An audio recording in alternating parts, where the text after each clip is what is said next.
All right. What's up, guys? Welcome to the live Q&A, August 25. Good to have everybody here and everybody that's listening on the replay here. But yeah, we got some stuff to talk about.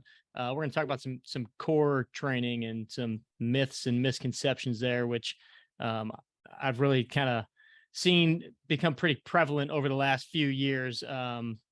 Some misinformation that's out there and just stuff that we see people doing in the gym and mistakes that can be cleared up a little bit. But before we get into some of those things, we've got a lot of stuff to talk about in the golf world with the Tiger Woods and Rory connection. We got the Live Golf, obviously always a threat, and several things happening in the PGA Tour. So some cool stuff.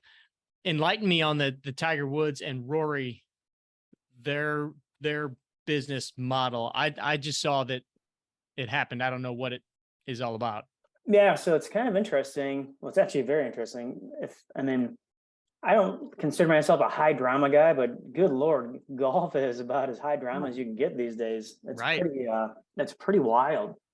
Right. It's like, the Saudis make this move, then the PGA makes this move, and that's not quite enough. And then it's excellent. I mean, and I've said all along, competition is great for everything. It's just going to push this thing forward. And we've got do you have any idea when that Netflix series comes out? I don't. We were just talking about that yesterday, that's going to be so here's my conspiracy theory, or what would be awesome if at the very end of the movie they came out and said this was all masterminded all together. Greg Norman and the PGA Tour conspired to do this whole thing, and it just turned out to be an unbelievable Netflix show. But I'm not that big of a conspiracy theorist, but I mean, the way it's playing out is like, yeah, everybody's tuning in, everybody's watching. It's the talk all over the place. Even people that don't care about golf are coming and asking me like, what's up with this Live Golf thing? What do you think about it? I'm like, man, the world is talking about golf, which is, it's like they say, there's no such thing as bad publicity, right? Yeah, I disagree. I disagree, but I mean, Jeffrey Epstein might disagree with that. It's an interesting take. Yeah, it's. Well, I was trying to think of the worst human being I know who's been in the headlines a lot, and that guy's name popped into my brain. It's funny because I assume that the Netflix people have been following these golfers while this has been going on. So like this will be a huge take. So Murphy and I just last night we finished. There's a show on Amazon that follows Arsenal, the football club. Oh, cool!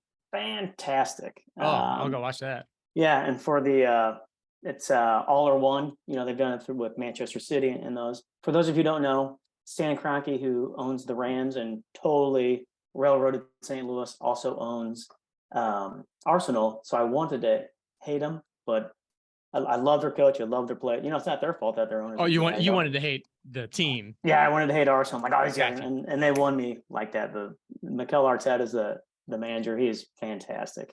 So I needed a new show to watch. Hence I was going to watch the golf thing anyway. But the new thing that Tiger and Rory came out with, the TGL, so the Team Golf League. So they're taking that concept of, like the Ryder Cup stuff, where obviously this is a very individual sport. Let's bring this into it because that is like the most fun stuff ever. And then what it is, they want to do this. They're going to have like a dedicated venue, and it's virtual, which I know that's like the worst word you can use for it. So it's a golf simulator. So we'll have teams. It's a golf simulator for the long shots, but then they'll have a green, like a real green setup for chips and putts, and then the crowd can be like right on top of you. So taking like the golf concept and moving it into more of an arena type sport. So it solves that problem where you can't really, like when you go to those tournaments, you're not really close to the players, unless like you go in a practice round, which is it's cool to see, but you want to be, you want to smell Tiger Woods musk on 18 at the Masters. So it's a pretty interesting concept. I don't know how they'll execute it. You Yeah. know, it seems weird to watch guys hit in a simulator, Right.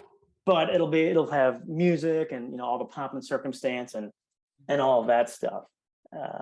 So it's very much like made for TV versus not necessarily celebrating the sport itself. Yeah. Interesting. Yeah. My initial thought is like, I don't know that I would ever want to go to that or tune into that, but you never know. Though, I mean, it's an idea. We'll see if they execute properly, I can see it happening. Like, I think it'd be cool. If like the green like undulate, like they could change the green for every hole and change everything. Like Right. that would be pretty slick. Right. Again, team sport is cool. So that won't take away from any of the events on the tour. It just kind of supplements them. So Right. they can do whenever they want. They can do prime time. Is this PGA affiliated or no? They're partners with They're partners. TGL Team Golf League is partnering with PGA Tour. Okay. Interesting. I Right. mean, you got to love the fact that they're trying to bring creativity into the mix. So, like you said, like competition can be a very good thing, and love them or hate them. Most people hate them, the Live Golf, but I saw them put out a tweet yesterday or something after Jay Monahan's press conference where he Right. announced all these extra bonuses and all this new money and all this stuff. And Live Golf just tweeted out, obviously Live Golf is the best thing to happen to professional golfers' careers in the history of the game. And it's like, It's hard to argue. I mean, Tiger Woods, you may say Tiger Woods was the best thing to happen, or like, the guys before them, Jack Nicklaus, and like, it's all these different iterations, but none of this stuff, I don't care if they say they were working on things in the background or whatever. Yeah, none of right. this stuff happens the way that it is without Live Golf coming out and putting pressure on them, whether it was Live Golf or some other entity, putting pressure on them that, holy shit, like if we don't change something, our guys are going to go somewhere, and we can't just sit back and put out the same old product.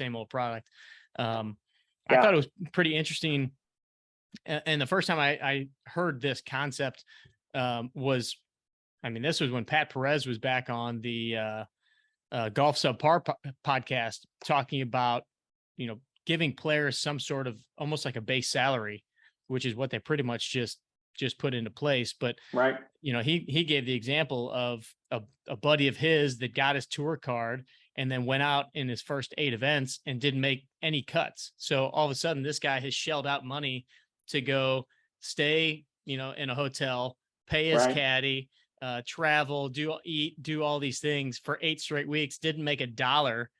And so now this guy's in the hole as a professional golfer. And so, they initially were talking about, having some sort of stipend or weekly, weekly stipend to give these guys, or you get a bonus when you get your tour card. So from what I understand now, every golfer, when they get their tour card, it's basically like a $500,000 guarantee.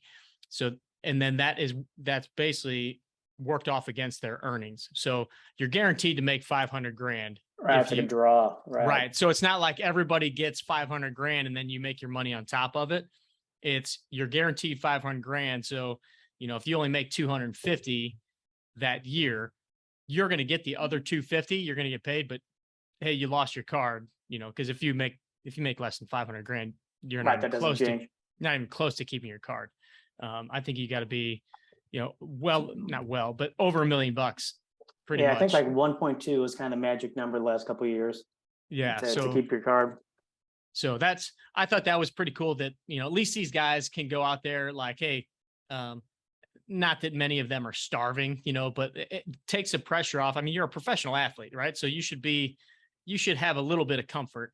Right. And the fact that you could have years ago gone out and missed cuts, and then, maybe you get shuffled down into not getting many tournaments, and then it's a slow, steady decline. But at least this way you can go out and say like, hey, we can, I can handle the travel expenses, paying the bills at home, and like you at least have that covered. So a little mental security going out and playing and not feeling complete pressure every time you go out. So Yeah, you shouldn't have to worry about not necessarily that they're worrying where their next meal is coming from, but like worry about playing golf. And I just saw this, like the caddies can get a little bit of pay.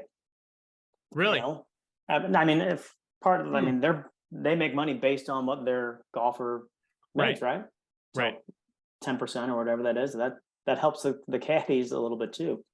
Yeah, I mean, yeah, everything has been bumped up, right? Like, so all these purses, I mean, these bigger events are going to be $20 million purses. So like Muirfield is going to be a $20 million purse as That's opposed to that's outstanding. I think it was 12 last year. Yeah, Um, it's substantial. It's so not live yeah, money, but it's still very substantial. right. And then they implemented a if you miss the cut. So if you're in an event and you miss the cut, you're guaranteed $5,000 for the week. So again, it's like, That's not oh, bad. all of a sudden there's a lot of extra money flowing down to the players. So Sounds like uh, the government. They just keep coming up with billions and billions of dollars we didn't know we had. right. So I was just in conversation, texting back and forth with Adam Long yesterday, and Oh, cool. confirmed that he's gonna. We need to find a date in the next week or so, but I'm gonna get him on the phone and do a little podcast interview with him, so we can talk about all these things. In fact, we should maybe send out a little email. What are some of the questions from the crew that they'd love to ask Adam Long, and Hey, well, I guys, can while weave you're those in. here, yeah, put it in the chat box while we're here. Yeah, They'll take a person. Yeah, what would you ask a professional golfer? right. I've got a lot of questions. If I can work some magic, maybe I'll even try to get him on the phone at 2:00 next Thursday and see if he'd do it live. That'd be pretty sweet. Oh, that'd be awesome. Yeah, that'd be cool. Is he? Don't What's hold your he? breath on that one, but I'll be happy to ask him. Yeah, he's a busy guy. What's he doing on November 5th? He's playing in the Mayakoba. Already asked him. That's why I was texting him to see if he could go play golf with us. So that puts him out of the running. Most likely puts Hayden Buckley out of the running to go play a little golf. Dang. Yeah, so tell everybody about this trip. Again, well, it's a new spin on last year's first annual. Yeah, so we're heading down to Sweetens Cove again in November.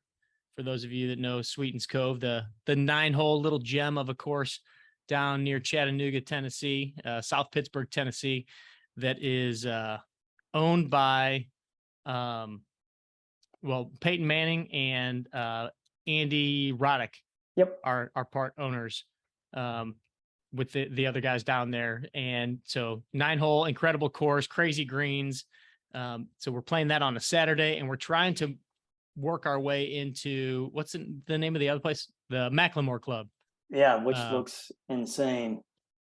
And it's like on the top of the mountains down in, I mean, it's south of, it's Georgia, right? Is it in Georgia? I believe so. It's south of Sweetens. Yeah, like 45 minutes. Yeah. So could be a cool double day of golf down there. So yeah, because that is right. So that would be Saturday. I kid you not, guys. It looks like they just shaved the top off of a mountain and put a golf course right there. And if the one, like, I guess their signature hole, if you shank one to the left, that ball might drop 500 feet. I mean, it looked like from that drone video where the drone was, it looked like that could have been a hole like over in Scotland or Ireland, except that there wasn't water underneath the drone. Like the cliff doesn't lead to water. It just leads down to like trees and more mountains. It did. Yeah. It looked insane. It's called the Macklemore Club, MCLEMORE, Macklemore. Yeah, and it's a private club, but they let you play there once a year if you're not a member. Is that the deal? Yep. Okay. Maybe we should get a corporate membership. All right, bring it on. We just got a free plug right there. That's worth what is it, $225? Right, there you go. In November, so it ain't cheap. That's not exactly the golf season, even in Georgia. Well, it's probably right. Well, that's right at the tail end of like all the trees turning. I mean, it could be pretty spectacular if it's not, if we're not covered in leaves. So Don't hit orange balls. It could be hit or miss. Could be. Although Sweetens Cove was pretty awesome last year when we were there, and we'll be there a week ahead of that. So yeah, hopefully no rain this year. Hopefully no rain. We had a monsoon last year. Yeah, what did it make it to about noon? Yeah, which only Ryan and I and 3 or 4 other guys were willing to brave the monsoon, but we're like, when you rent out a course for the day, you're gonna get your money's worth. Yeah. Oh, and I did. What did we decide? How many holes we played that day? It ended up being in the 30s somewhere, like mid 30s, I think. But it was daylight savings time. We couldn't get out on the course until like 9:30, and then it was daylight savings time. It was dark black by 5 o'clock. Like, could not see your golf balls. So now there's no daylight savings time this year. Yeah, right. So we'll see how that goes. All right, cool. So that's the world of golf in which we live. What's the tournament this weekend? I haven't even. The finals, the East Lake. Oh, I have looked then. I'm losing my mind. Yeah. Idiot. So this will be interesting to see. You got 30 guys, and then afterwards, do several guys announce that they're leaving the tour and they're going to live, or has all this new PGA stuff squashed some of that? So there's plenty of drama to come, especially because there's still the President's Cup happening. And I think like 5 of the 8 that were already on the President's Cup team, the non-US President's Cup team, are supposed to be going to live. So we'll see what happens there. See if they stop the bleeding at all with these new plans. Right. So we'll see, but should be some fun golf to watch. East Lake's always fun one to watch, and to see. You got Scotty. I think Scotty Scheffler's in the lead, right, and then Cantlay's 2 behind, and I'm not sure what I think about that system. How do you like it? It's easy to follow. Obviously, they wanted it to be easy for the golf fan to follow, but like, any golfer can have a bad day. Scotty Scheffler goes out and has a bad day. It's like, oh, there it goes. Sorry. 2 strokes isn't that big of a lead. No. Yeah, that's I think it evens the playing field for like less consistent golfers. Yeah, like somebody could get super hot, I mean, if you're in the top 3 or 4 though, you're a pretty consistent golfer. Right. Yeah, it's kind of. Yeah, well, I mean, it's like anything else. You have to be hot to win any of those tournaments. Yeah, we were discussing yesterday a couple other options in the gym.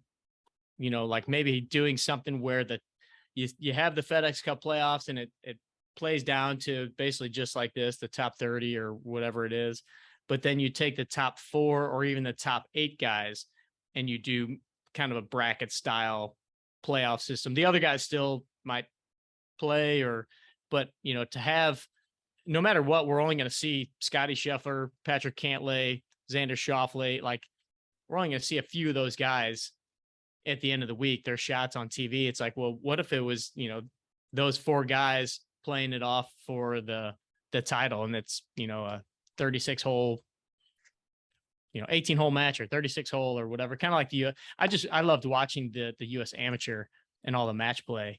And I thought that was awesome. And I think playing, head to head match play or being in some sort of a bracket style system would be kind of cool, and really kind of says like, all right, me versus you, right? Not just stroke play to the end. And I like who has a good weekend. So yeah, I do like the head to head stuff, like the Ryder Cup stuff. That head to head stuff is awesome. Yeah. So very cool. They haven't called us yet though to ask. We're not that good. No, definitely not. All right, let's talk about some stuff that we do know about though. How about that? Yeah, no kidding. What do you know about core strength? Do golfers need it? How many crunches do I need to be doing every day to get my six pack? Well, what do we have in the email today about the three big misconceptions that people think? Well, one, it's with it melts belly fat, which is Right, crazy talk. belly fat.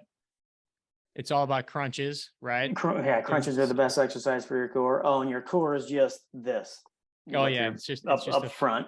front of your body. Yeah. So, um, part of what sparked this topic again is, and kind of this is a little bit of the model of what Ryan and I have been talking about with some of these calls, is kind of what I'm into, what I'm reading, what I'm, and I've been reading this functional training book by Mike Boyle the last couple weeks, and just kind of, reiterating things that we talk about here all the time and going a little deeper into some different things. And, the whole idea of core training is absolutely super important for golfers. Golfers need a strong core.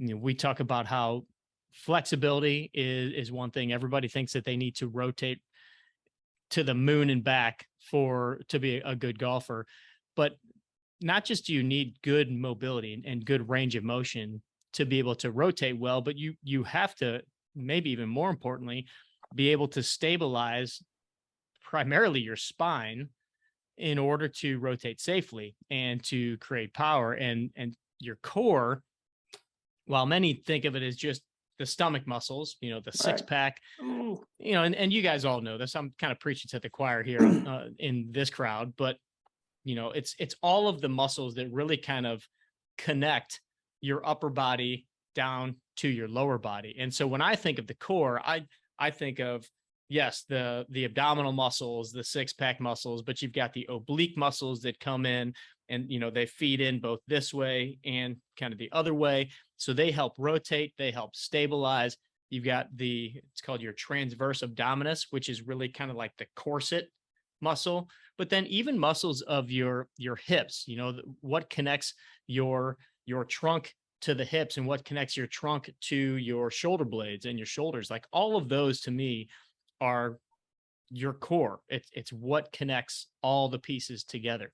And if you don't have a good, strong, solid core, first of all, injury is likely to happen either with a hip or a shoulder or back. But you also can't generate and transfer power. So a golf swing starts with the ground.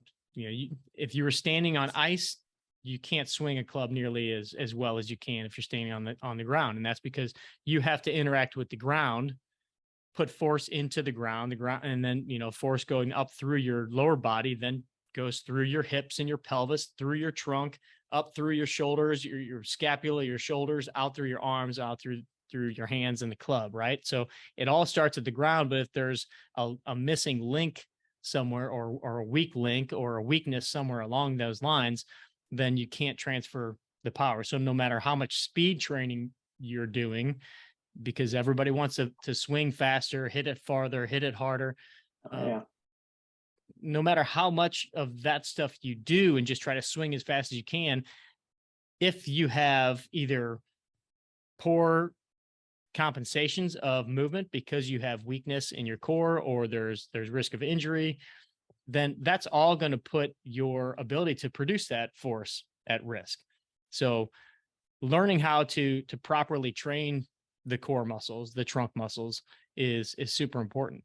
And as golfers, we tend to want to really emphasize the rotational component. And you've heard us talk time and time again about the concept of anti-rotation, of preventing rotation in the trunk, because we are rotating. So the idea of an anti-rotation exercise is helping to stabilize your spine when you have a rotational force put upon you.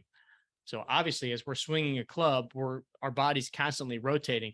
In order to slow ourselves down or decelerate or finish our swing, there has to be some strength into that anti-rotation as well, to stabilize the different pieces while other pieces of your body speed up and slow down. But something that we don't talk about very often is the concept of anti-flexion and lateral flexion. So like if we have a force that's wanting to bend us this way, we got to be strong on this side to prevent that force too. Or, when you're doing it, like a plank is an anti-flexion exercise, right? Or I'm sorry, anti-extension exercise. Yep. So your body wants to extend. And so by you tightening up, you're preventing that extension. And so those kind of bracing exercises are going to be much more beneficial than just doing a crunch or just doing like weighted side bends, or doing weighted rotations. So it's kind of like they're very boring looking exercises. So you don't see these very much on Instagram because it's like, let me take a video of this. And it looks like a still picture, right? Because you're just doing a plank, or you're just, doing like for lateral, for flexion, side bend is, a single arm farmer carry. That's going to be a great exercise it's going to want to pull you into flexion. So you have to hold, you have to use your lateral trunk to hold and stay nice and tall.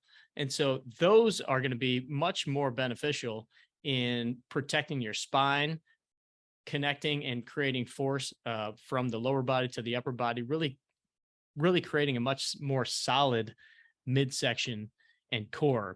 So it's not always about the rotation and the movements. It's often when you're protecting your spine, it's about preventing it from moving. Right.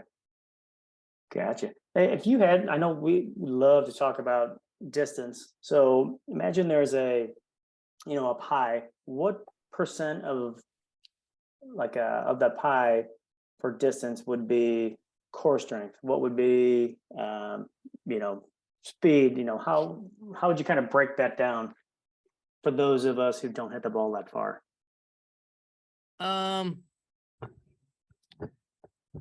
Yeah, that's a tough question. I guess it kind of depends on where the person starts, obviously. My first go-to would be to look at where they are as far as like strength, power. So that's like for some of the TPI tests that we do a like a chest medicine ball chest pass. Yep. And then we do like on your back, we do a medicine ball throw.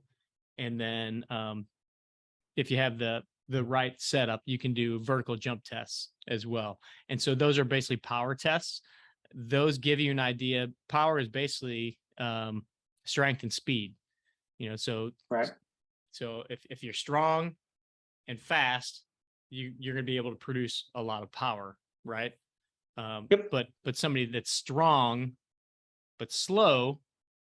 So let's think of a bodybuilder that maybe doesn't move very well, doesn't have a lot of speed to their movement. They're not going to hit a ball very far. So that's the guy the big muscly guy that you see get to the tee box and he swings the club at 85 miles an hour, right? Just doesn't move very fast. That's so in that person, you want to work on their speed. You want to work on some speed related exercises. Now, in many situations, you're going to find that people are lacking probably a little bit of both. And so where I typically start is working on building up the strength component, specifically in the lower body. And, this is interesting, kind of talking not just about golf, but speed in general as it relates to athletes. And this is something that Mike Boyle broke down really well that I hadn't really seen it written or talked about the way that he talks about it. We talk about, let's just say for soccer or football, we constantly hear about how important it is for these kids to be fast, right? To be able to reach high velocity of speed. And he pretty much says, well, in most sports, you're never given enough time to really reach max speed. What we need to worry more about is acceleration. So those first 3, 4, 5 steps. So it's not the kid that can, run around the track in a minute. It's about the kid that can get to that 10-yard sprint the quickest. That's going to be a little more dangerous on a soccer field or a football field or whatever. And, so that's a little bit different with golf, just because nobody's ever like worried about running speed. But when he was talking about that, talking about acceleration is really what we're trying to do as golfers too. We're trying to basically just like a Ferrari, like accelerate as quickly as possible, right? And then you have to slow down as quickly as possible too at the end. And so that's where you're really trying to build the speed in that sense, or the acceleration in that sense. And some might even say that would be what the power is considered there. And to do that, you have to be able to produce a lot of force. You have to be strong. And that's where Mike Boyle really digs into. That's why strength is so important. That's why being able to produce force through the ground is so important, instead of doing all these little agility exercises and like these agility ladders. There's a time and place to do some of that stuff in order to get people's coordination and foot drills and stuff a little bit better. But those little like fast foot drills, those are not going to build acceleration as well as strength training exercises will. Now, what you then have to do is start to build in, and this goes for golfers too. And I've started to play around with this a little bit more here in the gym, even using like the sled. We've got the big heavy sled. Right. And as you're walking with the sled, I mean, you're putting force through the ground, right? You're pushing the sled, putting force through the ground. If you wanted to work on building up that quick running speed, you can start working on just kind of going a little bit faster and pushing the sled a little bit quicker, driving the feet through the ground. That's a very pertinent way to build some speed in golfers too, because it's all about putting force through the ground. It's not exactly the same motion as running. So it would be really great for soccer and football and all these other running sports. But, being able to put some force through the ground with a little bit of speed to it is going to help really build that up. So back to your question, you got to have strength as a big component of that, in my belief, specifically lower body strength. But also there's a lot to say about, just the lats and being able to pull quickly, and even the core, the trunk, being able to stabilize while pulling. So, the strength training part, both upper body and lower body, I think is super important. It's speed training, as far as like thinking about like the super speed clubs and ripstick and those, or even just swinging your driver. I think it's a good add-on. If I'm only picking a few things to do, I'm picking the strength piece first, and then maybe building in some medicine ball kind of throws, or some plyometric stuff, like just being able to push off, maybe like some lateral jumps, or like a couple jumping exercises, just to put that spring and pop into their step, but not a ton of that. And then I would add on the super speed stuff, or, the overspeed, underspeed, those kind of things. Gotcha. I wonder, I know we always go back to soccer. I like the way he put that, because how many guys have we played against where you've said, oh my God, 2 steps and the guy's at full speed? Mm-hmm. There's a difference between fast and quick. And like, especially in soccer, you want to be quick so that you're gone, right. Maybe on a breakaway, you need to be fast. But how often does that happen? Right. So there's guys, like there's the guys that are super, super quick like that. And then you've got your horses, then you've got your guy that, like, I want him to be the guy chasing that dude down, because he's fast in like the traditional sense. Like, you get that guy to top speed and he's going to be faster, and he's going to chase anybody down. So, you watch football and you see these guys go from end zone to end zone and nobody can catch him. He might not be a lot of times those guys are quick footed too, but, or you see a guy break through and he's taking off down the line, and then you see this other guy just slowly creeping.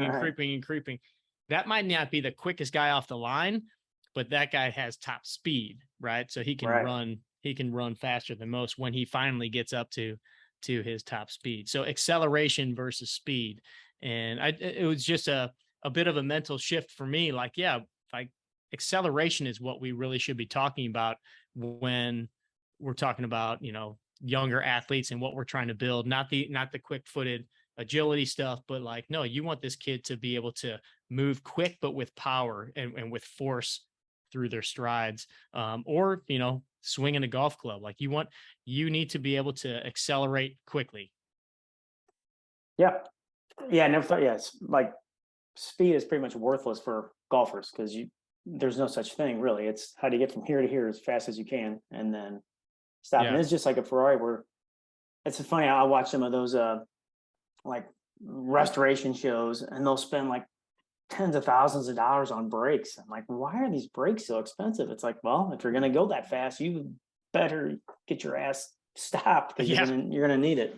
Yeah, if you've ever seen any of those short track races, those are those super long cars, and those things go, and then they even throw the parachutes out back behind. Oh yeah, that's the drag racing guys. Yeah, that stuff's kind of crazy.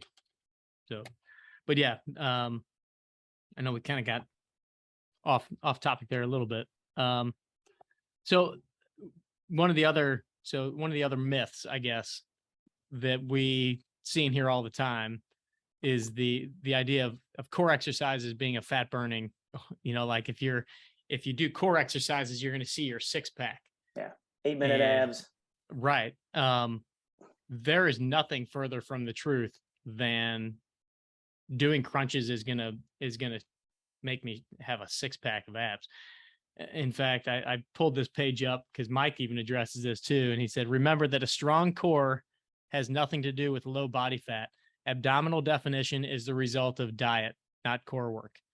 And that's it. I mean, the only way that you show, and some people are just more genetically disposed of this to have the six pack more visible, but the only way that you expose those six pack muscles is if you shed the layer on top of it. And right. I mean, that happens in the kitchen. There's a little bit of an exercise component to it as far as, burning off the energy of the stuff that you put in your mouth, but it's all the same stuff.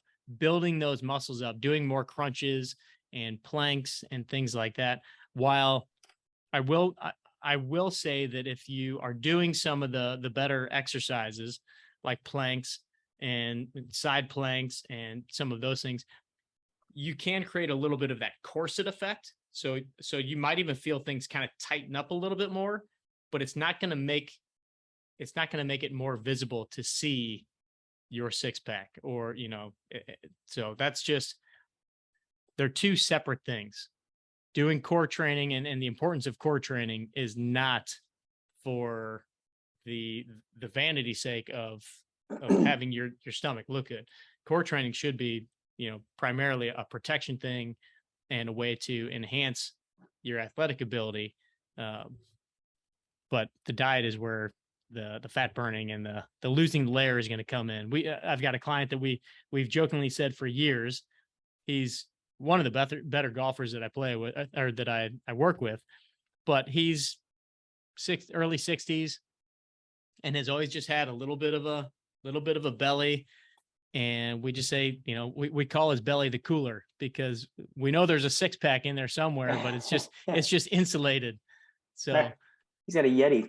He's got extra insulation. Yeah, everybody's got a six pack. Everybody's got a six pack. In fact, just this morning, my son Grant, 9 years old, and Ryan will attest to it. Like if the wind is blowing too hard, I'm worried that Grant will blow away. He's just a little guy. He's a skinny little dude. But he's walking through the kitchen today and, going down to the basement to go get his clothes. So he's in his pajama shorts and doesn't have a shirt on. I'm like, dude, turn around. And he turns around like, look at that six pack. And he's like, what? I have a six pack? I'm like, yeah, like just kind of tighten up a little bit. And he was shredded, but he has no body fat on him whatsoever. He's 9 years old and he's probably 55 pounds soaking wet. I mean, he's lean, but that's the facade is, anytime you see somebody on the Marvel comics or they look so huge and big, but it's not that they're huge and big. Like Rory McIlroy, I've had this conversation multiple times the last several weeks. Like, yeah, man, Rory's jacked. And I'm like, Rory is kind of, but he's lean. if you Right. stood next to Rory McIlroy, I bet Rory McIlroy, I'm 5'9", and I think I weigh about $165. I bet Rory is, I don't even know if he's 5'9", and I bet he's about 155. Yep. But he looks like he's, thick. He's just Oh, yeah. fit and he's lean, right? And he wears a tighter shirt than most people. And that, I mean, that's when you see the Marvel characters, like most of them are not like big monster people. They're shredded. And so you see every muscle and it makes them look big. And that's all diet. I mean, yes, they've built up lean muscle too, of course, but most of it is the fact that they've just gotten super, super lean and they're under 10%. And you can see, every muscle in their body. Yeah. Now, some of those NFL players, they are giant human beings with Yes. low body fat. But yeah, like Brad Pitt he's a runt, but he looks huge because he has no body fat. Yeah, I mean, some of those guys in the NBA, yeah, they are monsters. Yeah. But I bet some of those guys, and you've probably all come across somebody like this that wears a suit and tie every day and long sleeve shirt, and you never see him, anything but their hands and their head up. And then one day, like you see him in a tank top or with a shirt off, and you're like, holy crap, that guy's jacked. But you never notice it in their clothes because they just look like a normal person. But they take their shirt off, and you're like, oh, well, that person is nothing but muscle. And, right. So it's not that they're huge. And I bet a bunch of the basketball players, aside from the fact that they're 7 feet tall, they don't look abnormally big in their clothes proportionately, because they're all long and lean. But I mean, look at LeBron James, look at the size of his shoulders. And yeah, he's a freak. Yeah. Yeah, that's interesting. I don't know how, so two things. I don't know how they ever got away with like those 8-minute abs because it's the whole thing is just a lie. You can't, and the other thing is you can't target where you lose weight. Like if you want to lose weight in your stomach, you can't do crunches and focus on that. It's like your body loses weight the way your body loses weight. Some people, they lose it in their ass first. Some people lose in their gut first. Some people lose in their face first. And it's just God's will, wherever you lose weight first. So if it's your belly and you want a six pack, all the power to you. If your belly's the last thing to go, keep working, I suppose. Yep. And once again, 8-minute abs. It's another one I fell for back in the day. I did it too. It feels like it's working, doesn't it? And that's the thing. We talked about this last week. It feels like it's working. And it is. It is working. It's working your muscles, right? It's no different than if I did 1,000 bicep curls. Like I'm going to feel my bicep working, but it's not going to make my arm any leaner. It's going to work the muscles underneath. I forget, there was something I was going to say in there regarding the 8-minute abs, but yeah, like same thing, like the Thigh Master. Oh, yeah. It's not going to thin your thighs, right? It's going to work your adductor muscles. It's going to work the muscles of the legs, but it's not going to do, it's all freaking marketing. I mean, all of it, so much of the stuff. It's crazy. Yeah. So Marina said, I just don't understand that Will Zalatoris is such a good golfer since he looks like a stick. I know, like I am still to this day, I have a kid. In fact, Will Zalatoris is his hero because he says they're in like what's he called? The skinny guy gang or something like that. Like but the speed that these guys can swing at, I mean, the speed that they can create and acceleration. Yeah, thank you. So like this kid, his name is William, and he very much is built like Will Zalatoris. He's about, I don't know, 5'10", and maybe 140 pounds. But this kid can hit a ball 300 yards, and he's in here swinging the golf club, and I mean, he swings out of his shoes, right? But I think that's where a lot of it comes from is since he was young, he's been trying to swing out of his shoes. He's been, and that's what these younger generations have been taught. So the Will Zalatorises, JT, and I would say like guys younger than Rory, because you don't see Rory doing it, but like this next generation or current generation and younger, like they've been taught swing hard. The game is about distance. We can teach you the skill later. Learn how to swing hard and swing fast now. And that's exactly, and then they're out there playing with their buddies and they're all just trying to rip it past each other. Right. And so there's something to be said for that, because this kid is going to be a bomber when he starts to put on, and now we're starting to put on some strength. We're starting to this winter, we're going to work on building some mass on him, and mass for him will maybe be 5 or 10 pounds if he does the eating portion correctly. Right. But, you put a little mass behind that kind of speed, and now all of a sudden he's going to be able to create even more force and momentum. And so it's so interesting to see. But you're right, Marina, like you see these guys and it's like a Ricky Fowler, even, like such a small guy. How does he hit a ball like that? And first of all, it's because he hits it on a pin. He hits the same spot every single time. He's got his club dialed in exactly to him. But I mean, the acceleration is, it's something that they've been working on for a long time. And so then you get these guys in the gym like Zalatoris. I know he works with our buddy Damon Goddard. I didn't know that. Yeah. Damon's awesome. Pretty good stable of guys. He's got Spieth and Damon Goddard, or Spieth and Zalatoris, and I forget who else he works with down there. But I know that Will works hard on his training too, and he put on a good, I think, 10 or 15 pounds this year. He doesn't look nearly as sticky as he did last year, as much like the Happy Gilmore caddy. I love that. But yeah, I mean, he's been swinging. I don't know if you noticed I think it was the PGA Championship. That's when Justin Thomas won, right? At Southern Hills. Yes. I think Zalatoris was hitting his 3-wood as far or farther than Justin Thomas was hitting his driver. Like he was pulling out hybrids when guys were. I mean, because Justin Thomas he's a bomber too. Yeah, like he crushes the ball, but it just goes to show that fast twitch it's not always equated to the biggest, strongest guy or girl. It's timing, it's repetition, and we've said it for years. It would be like us growing up and being taught that the only thing that was important was kicking a ball as hard as you can. And I guarantee if that's what I was taught, I'd be able to kick a ball a lot harder than I can right now. But that was never like the biggest thing. But we know a couple of guys that like they can just smash a ball, and you wouldn't necessarily think of it by looking at them.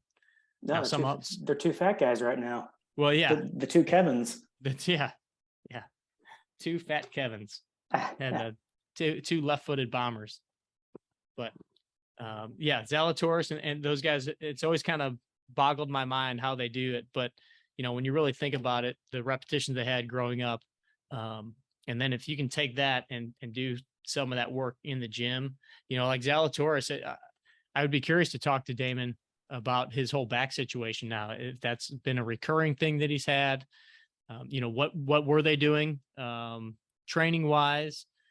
Everybody, it's often looked at like, oh, what were they doing in the gym? What caused his back pain? Well, it's also that they swing a club thousands of times a year, and look at how hard he tries to swing the club.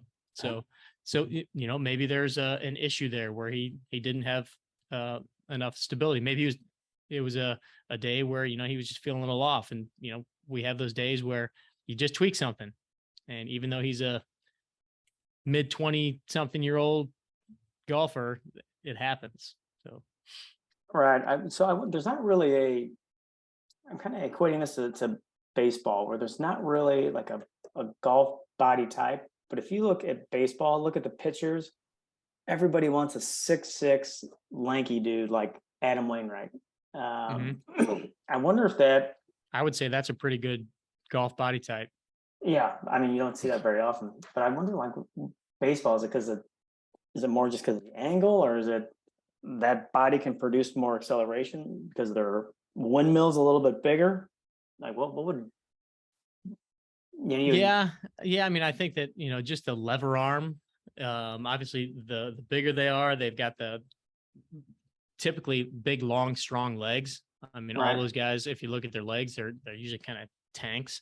But yeah, then the big lever arm just to produce, it's like the longer driver you have, that's why the long Right. drive guys used to have longer drivers, and because it can just create more acceleration and speed. And I mean, I would venture to say that's why. Yeah, I was been curious. I mean, they have a tremendous example. You like Tim Lincecum, is he 5'10"? He is very much the exception to the rule Hmm. as far as like pitchers go. Like, I don't even think I ever got drafted, but I've seen a pretty good career. Yeah. Yeah. He was kind of the outlier, right? Like Yeah, he was a small, skinny guy, but the way he laid out, I mean, he was able to produce an insane amount of speed on the ball. But I would venture to say, I mean, like a guy like Adam Wainwright, and I mean, look at all the guys that played professional baseball that were pitchers that are now like some of the best golfers too, right? So you got Mark Adam Wainwright. Mulder, Adam Right. Wainwright, which Super tall he's dude. still playing, but I know for a fact that he's a really good golfer. John Smoltz, um, Yes. a bunch of those guys. Yeah, all those well, and plus they're just naturally gifted athletes, which certainly helps. Yeah. Nice. And they've got, I mean, they've got that rotational component to them. They've Yeah, so like why hockey players are so like hockey good players. at golf when they're retired. Yeah, Which exactly. I was golfing with somebody who said they just saw Keith Kachuk golfing, and they said he is just a tank, Oh my God. like 400 pounds, but like he's still a really good golfer. So Keith is Keith Kachuk is a Hall of Fame hockey player that played in St. Louis and then has two sons in the NHL right now. two sons that are pretty much all stars as well. Right, who went through the old gym. Yeah. Yeah. So I just when did I see Keith? Within the last year or so. But yeah, he's a monster. Like the first time I saw him, I will never forget like how big his legs and his ass were. Like it was like, how does anybody knock a guy like this out of the goal and Out of the and crease, get yeah. out of They the didn't. crease and get a puck from him? But yeah, he's just a big dude. He's struggled with his weight pretty much his entire career, and he'd come in shape, and then one year came in like super out of shape. But yeah, he's definitely in the 350 category for sure. And But he's can he's still not golf. that tall, but yeah, he can still hit a ball. That's for sure. Yeah, he's been rotating since he was 3 years old. Yeah. Something I wanted to touch on regarding our conversation here with the core stuff. And, I was talking about how important it is for our spine and maintaining and protecting our spine. One piece that, we're talking about how rotation is such a big component to golf and how so many people want to put in rotation exercises. Knowing that back pain is such a big component to golf as well. So many golfers have experienced back pain at one point or another, and core exercises are a big way to help reduce those. We rely a lot on if anybody on this call has experienced back pain, I've had it for many, many years. And it's very natural to want to like stretch your back pain, right? Like do a bunch of rotation stretches, lay on your back, cross your leg over the top, lay on your stomach, swing your leg backwards, because you feel like you're getting something done. You feel the discomfort, but it can kind of feel good. Both, Mike Boyle, Dr. Stuart McGill. There's a very famous physical therapist by the name of Shirley Sarman.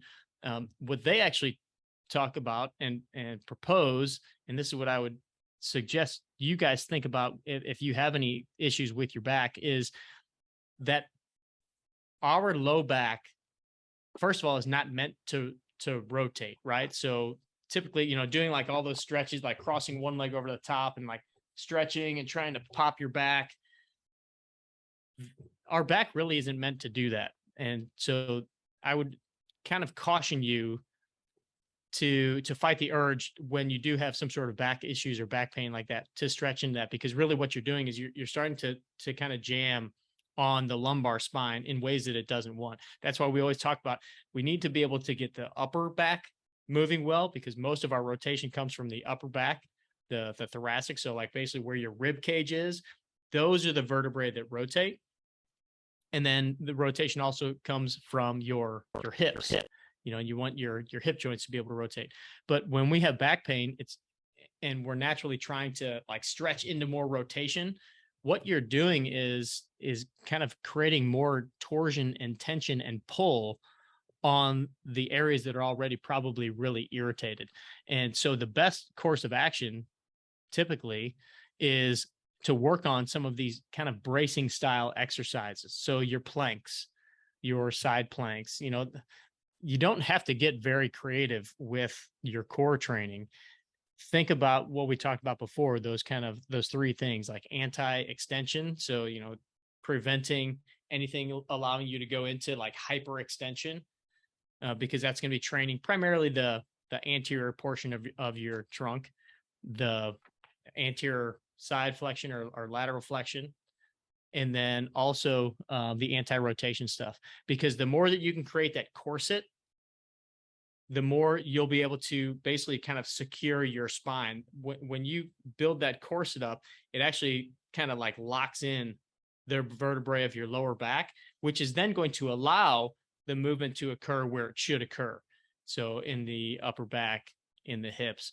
But if you're constantly doing some of these, you know, like laying on your back and always stretching that leg across.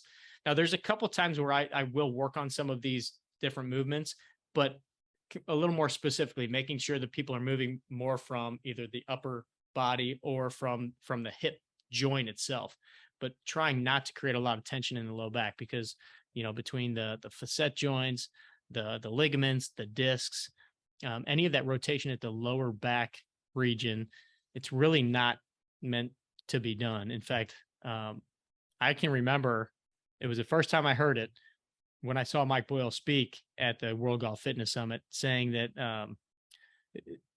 to never ever do what's called the scorpion. The scorpion is like laying on your stomach and taking one leg and swinging it, like trying to reach and touch the other side. And I see people doing this a lot, but that puts you in such a kind of a hyper extended position that it really locks down on those facet joints and can cause more discomfort than anything. So just be very careful.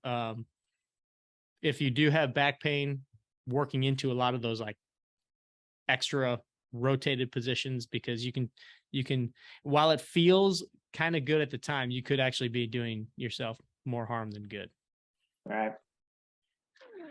Yeah, in the backs, it's a funny thing. So yeah, back to the core again, that's correlated too. But yeah, Marina said that she's added a 1 minute plank to her back 9 on the 40. So awesome. I like that. Yeah. So Marina, I'm gonna challenge you to split that up into 2 30-second planks instead of a full 1 minute. And what I want you to do is really work on squeezing as hard as you can, like squeezing your quads, squeezing your glutes, and even kind of exhaling, and then almost kind of like let your breath all the way out, and then see if, and you might not be able to hold it for 30 seconds. So maybe even start with 15-second planks. I was just playing around with this a few days ago myself. But it's really important to get that strong, hard bracing. And for a long time, I've said I don't like people doing planks over a minute long, but I'm even maybe kind of thinking about shortening that up a little bit, because I want the intention to be like really strong bracing, and you can't do that for a long period of time. So maybe split it up into 4 15-second ones for now, or 2 30s or something like that. But you know, doing a really long, like when I hear somebody say, oh yeah, I did a 5-minute plank, or, you know, kids will come back from soccer practice, oh, so-and-so did a 10-minute plank. It's like, well, then it was a shitty plank, right? It was just, They were just kind of like hanging on their elbows and their toes and they weren't really in a good position. The plank should be a very intentional exercise, even same with the side plank. So don't be afraid to break those up even into 10 seconds and then do repeated ones. But you're better off doing them for some time. So work your way up into 10, 15, 20, 30 seconds. But I definitely wouldn't go over a minute. Okay, So, thank but you. I love that you're throwing that in there. That's awesome. Yeah, you just made that 1 minute, 30 seconds of really sucking. Thanks Yeah. a lot, Bodine. Yeah, Appreciate I mean, like you should pretty much be kind of almost shaking by the end of the 30 seconds for sure. Typical physical therapist. Good Always Lord. Always complicating things. We'll hear her screaming across the pond. Right. Yeah, that son of a bitch. Right. Nice. All right, we are at 3:02. Bodini, let's wrap this baby up. All right, guys. Well, yeah, if you guys have any other questions about this stuff, I know we kind of threw a lot at you. By all means, reach out, shoot a note in the Facebook group. Again, we'd love to have some chatter in there, and that way other people can kind of see what we were talking about, or what answers to questions we have. So if you have any other questions, and I'd highly recommend, for those of you interested, checking out some of Mike Boyle's stuff. I just love going back to him, and he's going to come on the podcast. I think I may have told you guys that last week, but he's just very common sensey, and I that's what I really appreciate about him, is he's always very common sense in his approach. And he says many times, like, oh, this is how we used to do it until I figured out that we were doing that wrong. And so this is how he always phrased it. This is how we're currently doing it, because he knows that his opinion might change, the research might change. And I just really appreciate the way that he approaches the whole thing. So nice. The world needs more common sense right now. Yeah, right. Yep. Absolutely. All right, guys, we'll catch up with you you next all. week. Yep. Yeah, thanks, guys. Stay strong. Take care.